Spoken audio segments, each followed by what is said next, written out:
2 years after historic floods devastated parts of eastern Kentucky, people are still working to rebuild their lives. 45 people were killed, thousands of homes were damaged or completely destroyed.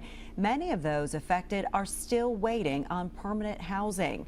Today, as WKYT's Samantha Valentino shows us, 14 families received the keys to their brand new homes. Lonnie Arrowwood remembers the night of the July 2022 floods like it was yesterday.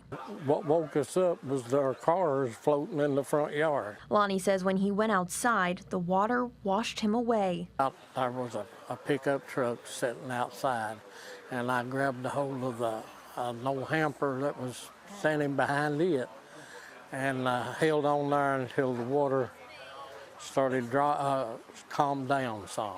It was real powerful, real high. The place he and his wife Margaret had called home for 40 years was completely destroyed. We were just out of everything, really, and it destroyed everything.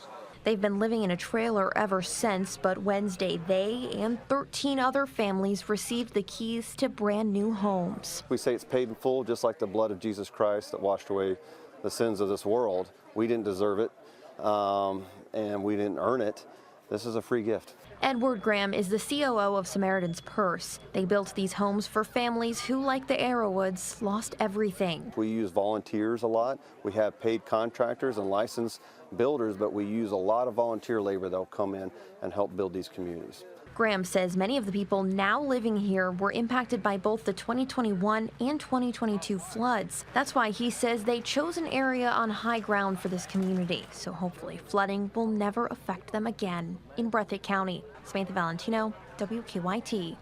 And Edward Graham says tomorrow he and Samaritan's Purse, they are off to Mayfield, where they are handing over the keys to more than 80 new homes they built there after tornadoes.